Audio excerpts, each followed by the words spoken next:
pàgbé bẹ́ẹ̀ a ṣe dárò aró ikú pàlùkò a sì ṣe dárò oṣùn ikú palékèlékè gbogbo wa la ṣe dárò ẹfun ikú péjú òpóró ikú pàgàdàgbò tó ń ti wú ẹ̀ ó ṣe ilẹ̀ ń jẹ́ ènìyàn ikú ti yọ Bobo B láàrin ẹgbẹ́ wa gbogbo òṣèré gbogbo ọmọ ẹgbẹ́ támpáànù akú ìrọ̀jú o akú ilédìí ẹnire tó lọ Bobo B ò dìgbà òórọ̀ àná ni mo wo orí social media ni mo bá rí táwọn ènìyàn post ẹ̀ wípé RIP Bobo B ó dìgbà o mo bá ní irọ́ ni mo wá pé bàbá mi kan jáde lẹ́gbòso oògùn olóòtú ìwé ìròyìn Díngí Oòduà pé bàbá ẹgbọ́n kí ló ṣẹlẹ̀ sí Bobo B wọ́n ní adé Bobo B ṣe bẹ́ẹ̀ ó mà ti gbèkúrú jẹ lọ́wọ́ ẹ̀ bọ́ra mo wá gbójú sókè lómi wá ń já lójú àjọ ọmọdé tó mo ní èyí ga èyí ká mọ̀mọ̀ Bobo B òun lakọ̀wé àgbà fún ẹgbẹ́ támpáànù orígun mẹ́rẹ̀ẹ̀rin àgbáyé onínúure ni èèyàn rẹ̀ ni oníwà tútù lọ̀gá wa tó yọ nínú ẹgbẹ́ wa gbogbo ọmọ ẹgbẹ́ támpáànù ló ń ṣèdárò rẹ̀ o ọ̀gá wa Bobo B fi àsìkò yìí kí gbogbo àwọn ọmọ ẹgbẹ́ támpáànù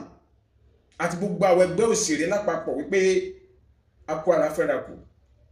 a kú ìdárò ọ̀gá wa Bobo B tí wọ́n jẹ́ secretary general ọbí general secretary kéde pé wọ́n fún ẹgbẹ́ támpáànù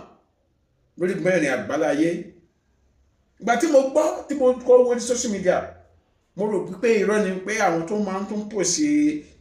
rádaràdà kan lè generate traffic yẹn ọkàn lè ní engagement yẹn pé àwọn ló post ẹ̀ I have to message my boss olóòtú àgbà ìwé ìròyìn Díngí Oòduà pé bàbá I saw something on social media and I want to confirm maybe it is true or not and suddenly bàbá sọ pé òótọ́ ni pé ọ̀gá Bobo B ti kú me expected though gẹ́gẹ́ bí ènìyàn ẹlẹ́rara kò sí èèyàn tó lè escape ọ̀rọ̀ ikú ṣùgbọ́n kí ló dé tí àwọn èèyàn tó nice àwọn èèyàn tó dáa sí máa ń tètè kú náà torí tá bá ní ara wọn ọ̀gá tó níwà nídìí iṣẹ́ tíátà bàbá ẹ̀ níwà ní ìwà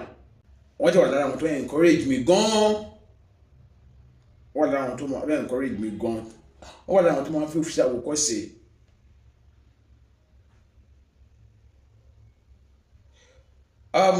dóò nígbà tí mo tẹ̀kọ́ gbọ́ pé wọ́n ṣaláìsí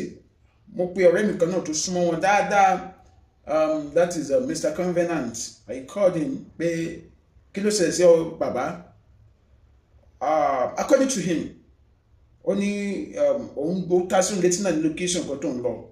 tí wọ́n ti ní bàbá strong gan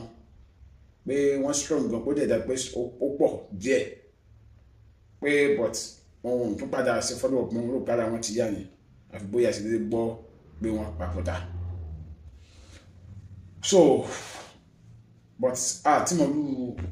ààrẹ tó ṣe wọ́n tọ́lọ́jọ́ fi dé bá wọn ṣùgbọ́n kẹta sásùn máa ń gbówó rẹ̀ wọn díẹ̀ kò tó pé wọ́n papòdà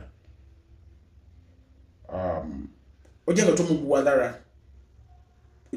bu wa lára lára mi kan ní wípé ọ̀nà jẹ́ kọjọ́ jìnnà síra wọn ká má rí kú ọ̀wọ̀wọ̀ láàrin àwọn onítíátà mọ́ gbogbo ẹni tẹ́lẹ̀ tó lólùfẹ́ wa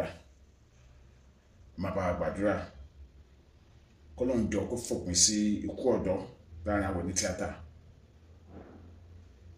kọ́lọ́n jọ kó dáàbò ẹ̀bùn wá kọ́lọ́n bá dáwọ́ ibi dúró kọ́lọ́n bá dáwọ́ ìbànújẹ́ dúró láàrin wa because eléyìí